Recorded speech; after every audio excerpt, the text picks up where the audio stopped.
오늘 우리에게 주신 하나님 말씀은 마태복음 8장 1절에서 4절 말씀입니다.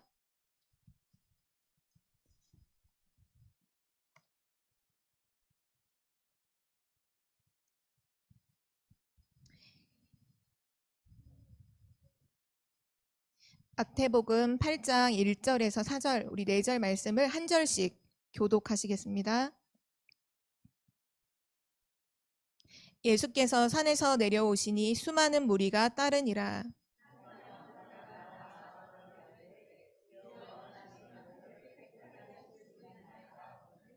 예수께서 손을 내밀어 그에게 대시며 이르시되 내가 원하노니 깨끗함을 받으라 하시니 즉시 그의 나병이 깨끗하여 진지라.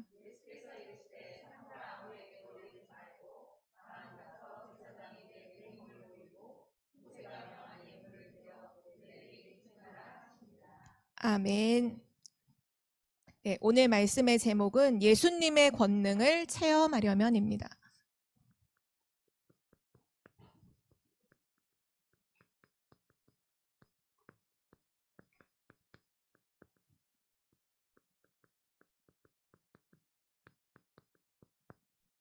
네, 현장복음 메시지 15과의 말씀이고요. 예수님의 권능을 체험하려면 우리가 이제 많은 훈련들을 받다 보면 참 사도행전 1장 1절, 3절, 8절은 진짜 많이 보잖아요. 근데 그에 반면 이제 우리가 사복음서를 많이 보지 못할 때가 많은데 오늘 그 마태복음에 예수님께서 나병 환자를 치유하시는 이 장면이 나오는데요. 예수님을 만나니까 나병이 치유가 되는구나. 나도 지금 몸이 아픈데 예수님께 기도하면 몸이 치유되겠구나. 이렇게도 말씀을 받을 수가 있겠지만 그것보다 더 근본적으로 이 나병 환자 이렇게 서론으로 보면은 이 나병이라는 부분이 유대인들 사회에서는 되게 부정하게 취급되는 질병이에요. 그래서 구약에도 보면 뭐 나병이 걸렸을 때는 절대 그 족속이나 무리와 함께 생활을 할 수가 없고 죄인으로 취급을 받고 성 밖에 쫓겨나가서 이제 그 사람들만 따로 이렇게 모여 살 수 있는 그런 상황이 놓여 있거든요. 그러니까 이제 나병 환자라고 하는 오늘 성경에 나와 있는 그 예수님께 치유함 받은 그 사람이 이미 자기가 나병 환자라고 했을 때에는 그 주변의 사람들의 인식이 죄인 취급을 받는 거예요. 죄인이다. 유대인들의 율법과 정죄를 아시죠? 진짜 막 뭐 하나 이렇게 꼬투리 잡고서도 막 정죄하기를 잘하는 그 사람들이 유대인들이잖아요. 그 유대인들이 죄인으로 취급하고 죄인이라 하고 아마 그 자신 본인도 몸도 병들었지만 실제적으로 그런 죄인이라고 하는 그 무거운 짐을 질고 한평생 살아야 하는 사람들이에요. 특히 이 사람들이 어디에 모여 살았냐면 이제 예루살렘 성문 밖에 베단이라고 하는 지역에 그 문둥병자들이 거의 모여 살았거든요. 성경의 기록에도 보면 그 지역의 이름이 나오죠. 베단이 문둥이 시몬의 집에서 함께 예수님이 식사를 하실 때 유대인들이 막 정죄를 했거든요. 왜 죄인과 함께 병든 자와 함께라고 말하지 않고 왜 죄인과 함께 식사를 하실까 예수님이 그렇게 비난을 했었거든요. 그 정도로 유대인이라고 하는 사회 속에서 이 나병 환자라고 하는 위치가 절대로 설 수 없는 위치고 사람들 앞에 나온다는 건 거의 불가능한 그런 상황이었거든요. 근데 오늘 그가 죽음을 무릅쓰고 성 안으로 들어와서 예수님 앞에 나와 예수님께 엎드려서 주여라고 고백을 해요.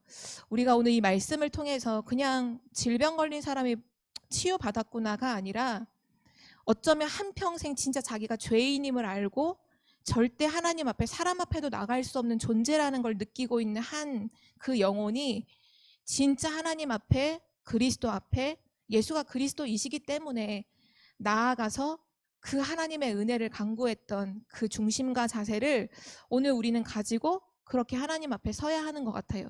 우리가 진짜 하나님의 은혜로 구원을 받았지만 그 구원을 받을 때 하나님이 정말 우리에게 주신 은혜가 다른 게 아니라 내가 죄인이구나를 깨달은 은혜잖아요. 왜냐하면 그 은혜가 없이는 그리스도를 붙잡을 수 없어요. 누구도. 진짜 내가 하나님의 은혜가 아니고는 살아갈 수 없는 존재이구나. 그런 나를 사랑하사 하나님이 그리스도를 보내주셨구나. 그래서 감히 나아갈 수 없지만 그 은혜를 사모함으로 담대히 나아가서 그리스도를 고백할 때 자녀가 되는 것처럼 오늘 이 시간에도 절대 불가능한 내가 절대 가능한 그리스도를 붙잡는 그런 능력의 시간이 되기를 기도합니다. 오늘 제목이 예수님의 권능을 체험하려면 어떻게 해야 되느냐 라고 이제 제목인데요. 첫 번째가 뭐냐면 1절에 예수님께서 산에서 내려오시니 수많은 무리가 따르니라. 마태복음 5장, 6장, 7장은 되게 중요한 메시지를 담고 있는 산상수훈이라고 하죠. 예수님께서 산에서 그 유대인들에게 중요한 메시지를, 그들이 갖고 있는 모든 생각과 사상을 약간 이렇게 바꾸시는 그런 메시지를 주시고, 그리고 나서 이제 산에서 내려오신 바로 그때 수많은 사람들이 예수님을 따르고 있었어요.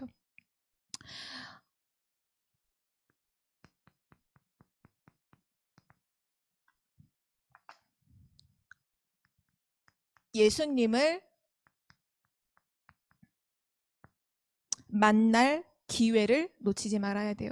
사실 성경에 보면 예수님을 따랐던 수많은 무리들이 있었어요. 그러나 실제 예수가 그리스도이심을 믿고 따르는 사람들은 굉장히 소수였잖아요. 어쩌면 지금 산상수훈의 메시지를 듣고 와, 저렇게 능력 있는 메시지를 어떻게 그거 할 수 있을까 막 놀라워서 많은 무리가, 제자가 아닌 무리들이 예수님을 따라가고 있을 그때, 이번 주 우리 강단 말씀에서도 나오지만 성도가 있고 제자가 있잖아요. 그러니까 무리가 있고 제자가 있잖아요. 무리의 신앙은 뭐냐면 그 예수님을 통해서 뭔가 응답을 받을까, 예수님을 통해서 내가 뭔가 좀 일이 잘 될까, 응답을 따라가는 사람들이잖아요. 근데 제자는 말씀을 따라가고 그리스도를 따라가죠. 결론에서 주신 말씀처럼 많은 사람들이 예수 그리스도를 통해서 모든 걸 얻으려고 하는 게 대부분의 사람들인데, 하나님은 우리에게 원하시는 게 뭐냐 하면 모든 걸 통해서 그리스도를 붙잡기를, 그리스도 체험하기를. 그게 진짜 은혜잖아요. 어쩌면 오늘 그 예수님을 따랐던 수많은 무리가 있었고, 또 그 반대편에는 자기 생명을 걸고 예수님 앞에 진짜로 나왔던 한 사람이 있었어요. 우리가 진짜 예수님의 권능을 체험하려면 예수님을 만날 수 있는 기회를 놓치지 말아야 돼요. 그 기회라는 건 어떤 기회를 말하냐면요, 은혜의 기회를 놓치지 말아야 돼요. 고린도후서 6장 2절에 보면 보라 지금은 은혜 받을 만한 때요, 보라 지금은 구원의 날이로다. 바로 지금 하나님이 은혜를 주실 바로 그때, 바로 지금 은혜 받는 그 순간에 우리는 은혜의 기회를, 은혜의 자리를 떠나면 안 돼요. 많은 사람들이 사실 하나님의 은혜가 있는 자리는 떠나놓고는 은혜 달라고, 응답을 달라고 하는 경우가 진짜로 많이 있잖아요.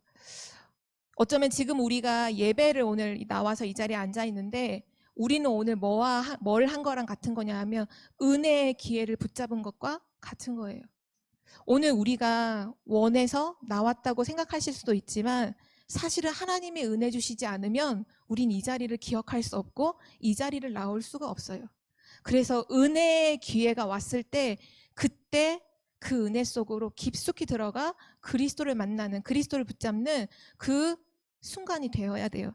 어쩌면 오늘 그 나병 환자가 그 기회를 놓치지 않고 예수님 앞에 나왔고요. 대부분의 사람들이 사실 예수님을 만날 기회가 있는데 그 기회를 놓치는 이유가 있어요.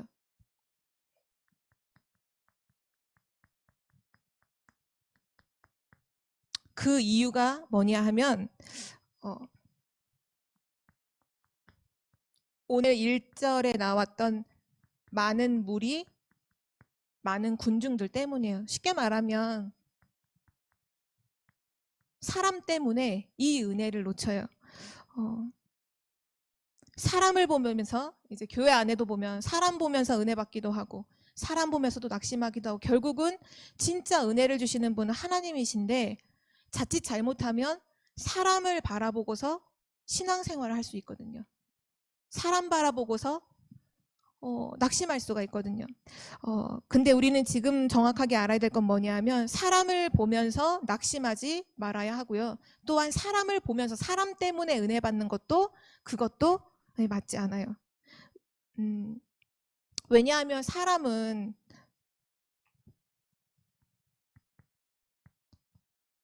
창세기 1장 27절, 28절에 창조된 원리가 뭐냐 하면 하나님의 형상대로 지음을 받았잖아요. 그 말은 뭐냐? 하나님과 함께 할 때 행복하다는 거죠. 하나님의 은혜 받을 때에만 살 수 있다는 거예요. 그러니까 인간은 다시 말하면 하나님의 은혜 없이는 살 수 없는 존재예요. 모두가 다요. 그러다 보니 사람을 바라보고 기대를 하고 사람을 바라보고 뭔가를 생각한다면 이미 그 시작이 틀린 거죠. 모든 사람은 하나님의 은혜가 필요하고 모든 사람은 그리스도가 필요하구나. 저 사람이 왜 저럴까가 아니라 모든 사람은 그리스도의 은혜가 아니면 안 되는구나. 그걸 깨닫고 그 사람을 놓고 기도해 줄 수 있어야 하고요. 또한 나도 사람을 바라보고 신앙생활을 하는 게 아니라 하나님의 은혜를 사모함으로 그리스도의 은혜를 사모함으로 승리를 해야겠죠. 그래서 예수님을 만나는 그 기회가 왔을 때 그 은혜 속에 있어야 하고 사람 때문에 그걸 놓치는 순간이 있으면 사실은 안 돼요.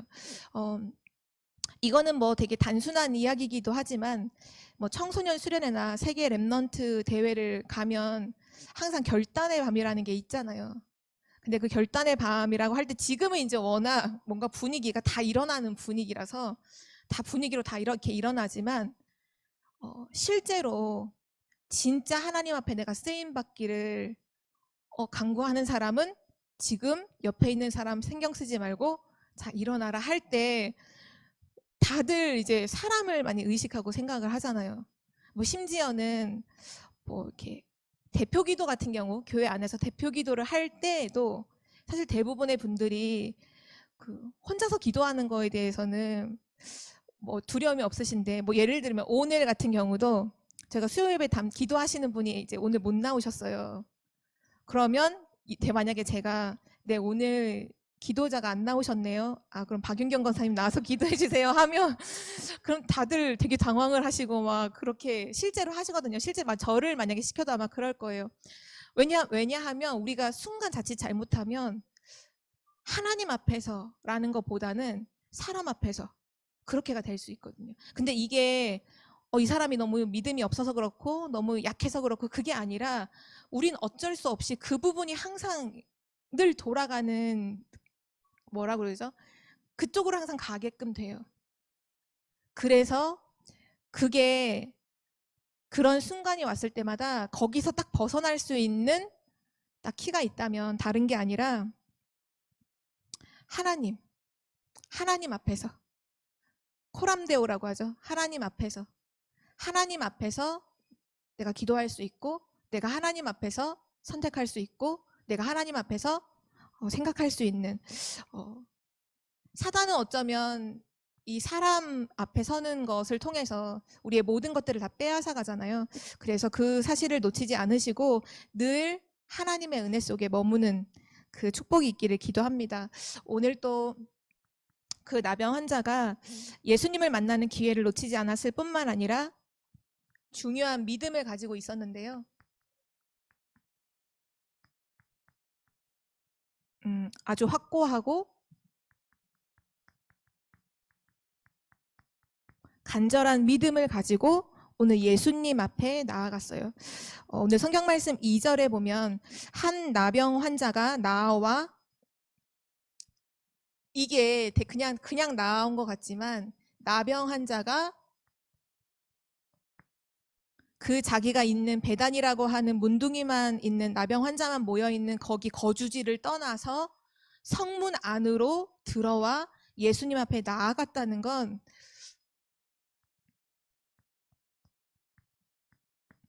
생명을 걸었다는 거예요.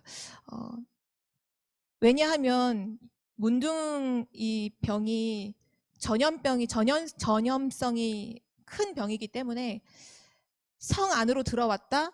그러면 유대인 법에는 돌로 쳐서 죽이는 것이 죄가 되지 않아요. 그렇다는 건 자기가 성 안에 들어왔을 때 돌에 맞아 죽을 수 있다는 거를 분명히 알았다는 거잖아요. 알고 있다는 거잖아요. 그걸 알면서도 불구하고 예수님 앞으로, 왜냐하면 그리스도이신 예수님을 알기에, 그게 어떻게 알냐 하면요, 예수님 앞에 나와서 그가 한 행동이 절하며, 유대인들은 왕 앞에 절을 하고요,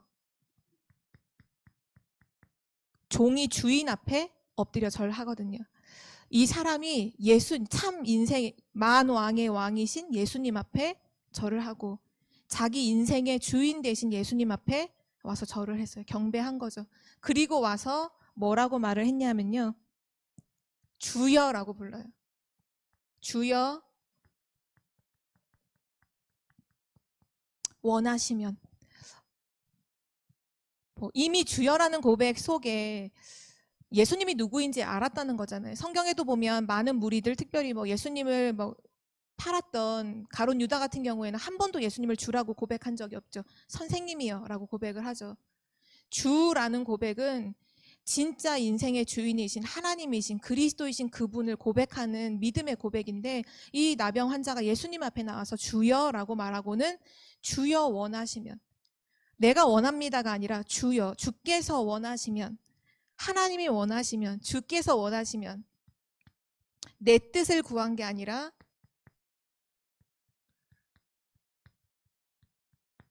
주의 뜻을 구하면서 말을 해요. 그리고 결정적인 믿음이 확실하게 이제 드러난 구절이 있는데요. 저를 깨끗게 하여 주옵소서가 아니라 주여 저를 깨끗게 하실 수 있나이다.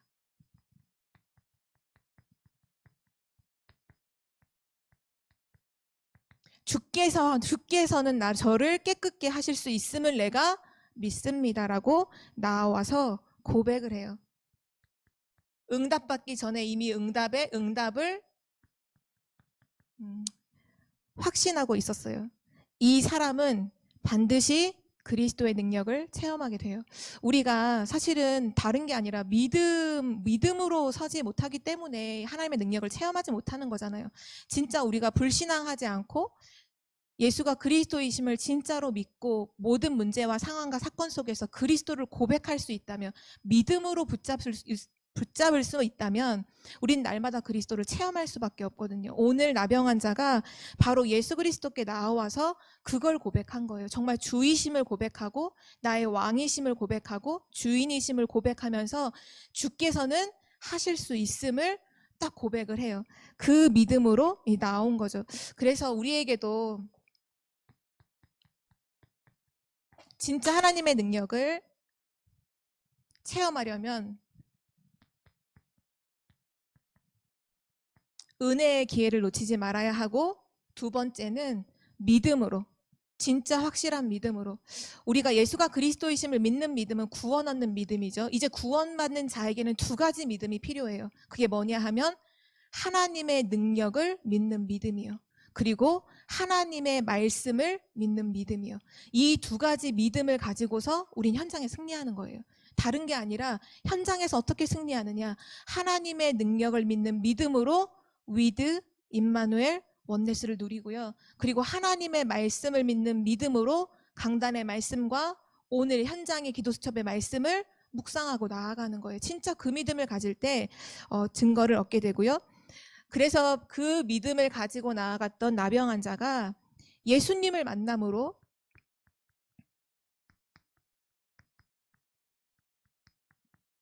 그가 가지고 있는 질병이 깨끗하게 되어졌어요. 그때 예수님께서 이렇게 하시죠. 그 사람에게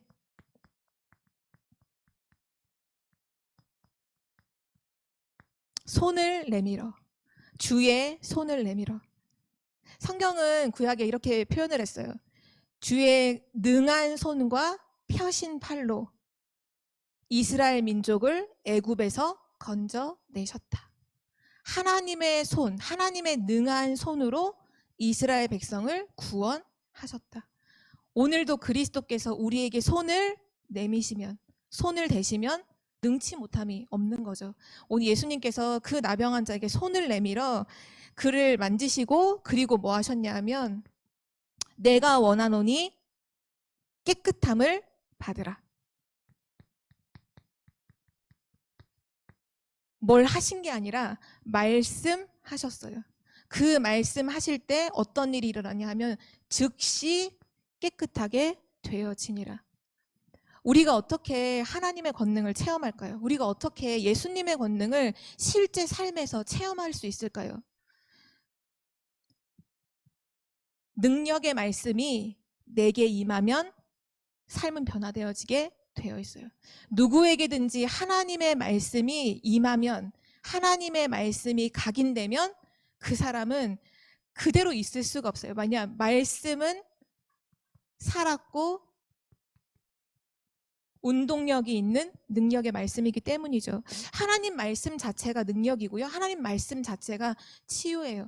그래서 요즘에 계속 말씀의 흐름 속에 중요하게 목사님께서 말씀하신 부분이 있는데요. 그게 뭐냐 하면 어떤 일을 행할 때, 어떤 일을 하거나 교회 안에 중요한 어떤 시간표를 가지고 인도를 받을 때 절대로 그냥 일하면 안 된다라고 말씀하시면서 이렇게 말씀하셨어요. 먼저 말씀이 선포돼야 된다. 그 말씀이 성도들에게 들어가서 그 말씀이 임해야 진짜 하나님의 역사를 보게 된다. 진짜로 맞는 게요. 하나님의 말씀이 들어갈 때 우리의 모든 생각과 가치관과 우리의 모든 기준이요 달라지게 되어 있어요. 하나님의 말씀이 들어갈 때 그 사람은요 생명은 살아나게 되어 있어요. 우리가 렘넌트에게 많은 잔소리도 해야겠지만 사실 잔소리로는 살릴 수가 없어요. 진짜 렘넌트에게 기도하며 말씀을 전달할 때 렘넌트는 살아날 수밖에 없어요. 그래서 우리는 그 언약을 붙잡고 렘넌트 운동을 하는 거잖아요. 렘넌트에게 뭐 하는 거냐? 어릴 때부터 하나님의 말씀이 각인되도록, 어릴 때부터 하나님의 말씀에 반응하도록. 우리가 원래는 하나님의 말씀에 반응하고 하나님의 말씀에 감격하고 그게 원래 우리의 영혼의 그 영적 상태잖아요. 그런데 우리가 하나님을 떠나서 영혼이 죽고 많은 사단이 심어놓은 12가지 문제 속에 뭐에 반응하며 사냐면 사람들의 말에 반응하며 살아요. 하나님의 말씀엔 냉랭하고 사람들의 말에 불안하며 산단 말이죠. 모든 사람들이 지금 어떻게 살아가고 있냐 하면 이 불안함 속에 사람들의 말을 듣고 이 미래에 대한 불안, 가정에 대한 불안, 나에 대한 모든 불안함을 사람들의 말을 듣고서 급급해서 막 이렇게 살아가고 있거든요. 근데 우리 렘넌트에게 그것을 심는 게 아니라 진짜 렘넌트가 어려서부터 하나님의 말씀에 반응하고 하나님의 말씀에 감사하고 그 하나님의 말씀에 각인되도록. 왜냐? 하나님의 말씀이 임하면 즉시 변화되어지기 때문이죠. 오늘 그 은혜가 있기를 기도합니다. 중요한 거는 나병 환자가 치유를 받고 나서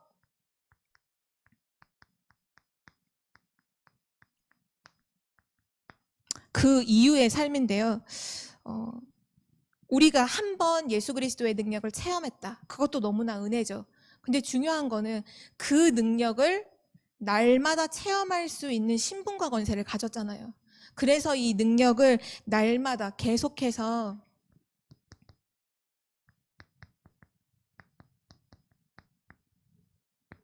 체험하는 길을 오늘 마지막 우리가 읽었던 4절에 말씀하고 계시거든요. 그게 뭐냐 하면 먼저는 아무에게도 말하지 말고 이렇게 말씀하셨어요. 아무에게도 말하지 말고 제사장에게 나아가서 내 몸을 보여라. 이스라엘에 정한 법이에요.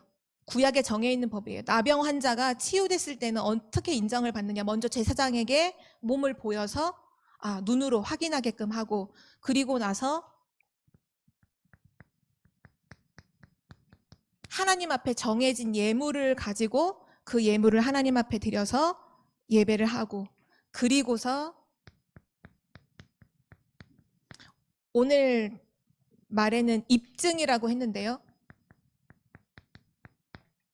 증거하도록 이렇게 말씀하셨어요. 진짜 중요한 부분이라고 생각해요. 왜냐하면 우리가 하나님의 능력을 체험하고 난 이후에 그 즉시 우리가 뭘 선택하고 행동하느냐가 진짜거든요, 진짜. 제사장에게 가서 몸을 보이라는 건 뭐냐 하면 성전으로 가라는 거예요.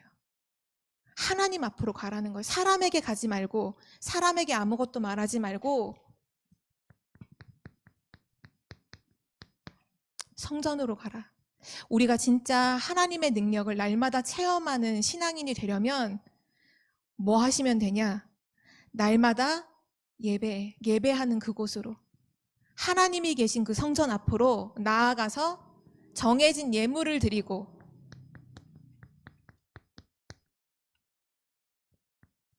하나님께 감사하며 예배하고 증거해라는 건 포럼하라는 거예요.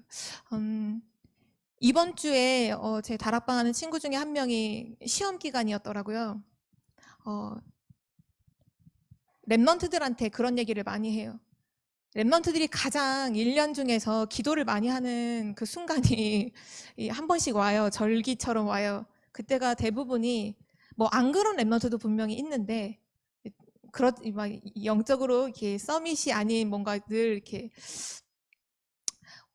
방황하는 랩런트인 경우에도 그 랩런트일지라도 기도하는 딱 그 절기가 있어요. 그게 언제냐면 시험 기간이에요. 시험 기간. 뭐 불신자들도 하나님 안 믿는 사람도 뭐 다 부르잖아요. 시험 잘 보게 해달라고. 근데 그런 얘기를 늘 하거든요. 너가 시험 보기 전에 기도하고 시험 보는 한복판에서 막 하나님 앞에 기도하고 힘달라고 하고 그것도 진짜 맞겠지만 정말 너가 하나님 자녀가 맞고 진짜 하나님을 믿는 사람이 맞다면 시험이 끝나고 났을 때 하나님 앞에 서는 것이 진짜다라는 그런 얘기들을 많이 하거든요. 대부분의 청소년들이 어떻게 하냐면요. 그 패턴이 딱 그래요. 시험 보기 전에 자기가 하고 싶고 놀고 싶고 하는 것들을 억눌러서 시험 공부를 한단 말이에요. 열심히 노력을 하죠. 그러다가 시험이 끝남과 함께 해방감을 느끼며 시내로 나가서 놀고 노래방을 가고 뭐 남자애들은 뭐 PC방을 가고 막 이렇게 대부분을 보낸단 말이에요. 근데 이게 되게 아무것도 아닌 것 같지만 그 사람에게 문화가 되거든요. 그러면 이게 무슨 말, 어떤 일을 하고 났을 땐 뒤풀이를 한다 이 말이에요. 근데 아이들 나름대로는 세상 문화를 가지고 뒤풀이를 하는 거예요. 그거를 초등학교, 중학교, 고등학교를 지내오면서 그 패턴으로 늘 살면 그게 완전히 각인이 돼요. 그래서 앞으로는 삶을 살 때 성인이 되어서도 뭐든지 중요한 일을 해놓고 나면은 그렇게 풀어야 되는 거예요. 세상 문화를 가지고. 근데 랩넌트는 그렇게 할 수 없잖아요. 근데 이번 주에 다락방 했던 한 랩넌트가 그런 고백을 하는데 되게 감사했어요. 뭐라고 이제 고백을 하냐 하면 공부를 이제 한참 하고 있을 때에는 뭐 그렇진 않았는데 처음에 시작할 때 너무 공부가 안 돼서 너무 힘들었다라고 얘기를 하더라고요. 그래서 너무 힘들어서 자기가 찬양을 들었대요. 근데 찬양을 듣고 말씀을 조금 펴서 묵상을 하는데 실제로 힘이 이제 나더라는 거죠. 하나님께서 힘을 주시더라는 거죠. 그래서 시험을 이제 보게 되었다. 감사하게 보게 되었다라고 얘기를 했어요. 근데 진짜 기뻤던 건 사실 그 다음 말이었어요. 제가 물어봤거든요. 그래서 시험 끝나고 나서 너가 한 제일 처음에 행동이 뭐야? 유튜브를 봤니? 아니면 뭐 노래방을 갔니? 뭐를 했니? 라고 했더니 이렇게 잔잔한 미소를 띄우며 자기가 하나님 앞에 기도를 했다는 거예요. 그래서 뭐라고 기도했냐 물어봤더니 하나님이 힘 주셔서 감사하고 하나님이 나를 인도해 주셔서 감사하다고 기도를 했다는 거예요. 제가 진짜로 칭찬해 줬거든요. 왜냐? 하나님의 능력을 계속 체험할 수밖에 없는 영적 상태잖아요. 우리가 응답보다 더 중요한 건 영적인 상태예요. 그 영적 상태가 뭐냐? 하나님 앞에 나아가는 상태예요. 문제가 있건 응답이 있건 문제가 왔을 때 하나님 앞에 나아가는, 그러나 응답이 오면 세상으로 나아가는 그런 신앙인이 아니라 문제 앞에서도 그리스도, 응답이 와도 그리스도, 그 붙잡을 수 있는 영적 상태는 반드시 평생을 두고 하나님의 능력을 체험할 수밖에 없어요. 오늘 그 나병 환자가 그 응답 속에 있었고요. 마지막 결론으로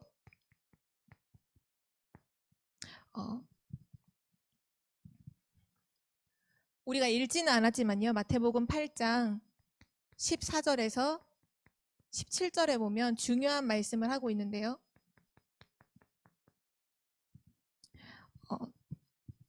베드로의 장인이 열병에 걸려서 질병에 걸려 있을 때 예수님께서 그 질병을 치유하시고 밤이 됐을 때 많은 사람들이, 귀신 들린 많은 사람들을 데리고 왔을 때 예수님께서 그들을 말씀으로 치유하신 부분이 나와 있거든요.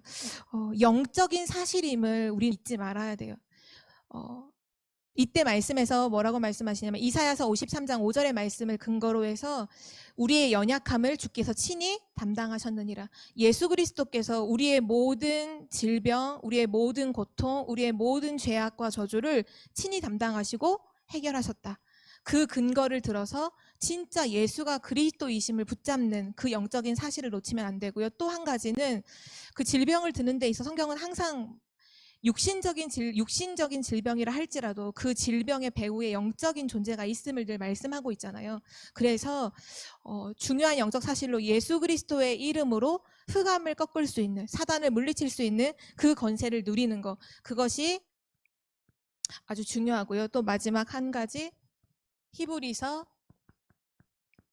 4장 16절인데 오늘 이 말씀 같이 읽고는 오늘 마치도록 하겠습니다. 히브리서 4장 16절을 함께 찾겠습니다.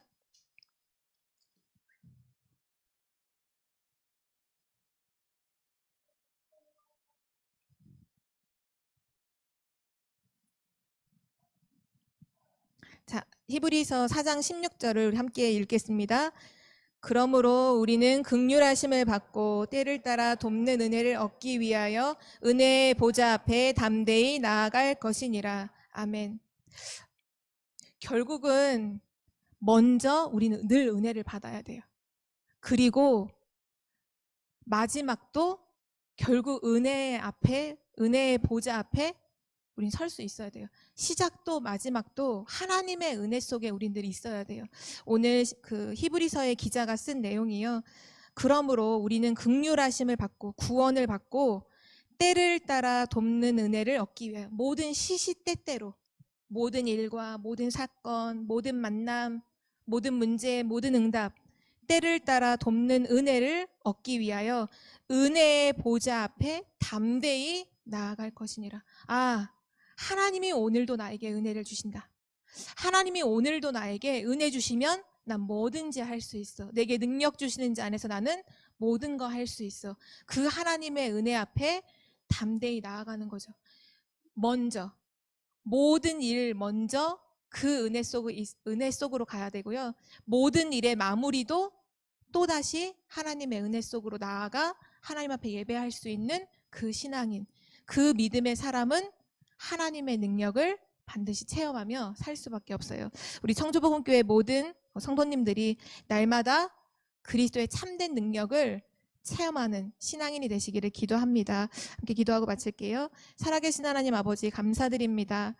하나님의 은혜로 우리를 구원하여 주셔서 우리를 하나님의 자녀로 삼으시고 그리고 언제든지 하나님의 은혜 속으로 나아갈 수 있는 그 축복과 신분을, 권세를 허락하여 주심을 감사드립니다.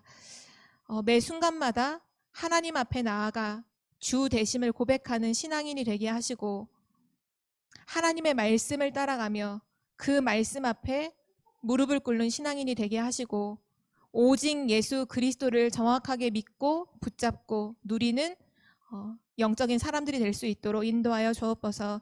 오늘 주신 말씀 그대로 우리 삶의 현장 속에 이 응답을 누리게 하시며 또 현장에서 만나는 많은 사람들에게 이 사실을 증거하는 증인으로 서게 하여 주옵소서. 감사드리며 예수 그리스도의 이름으로 기도드립니다. 아멘.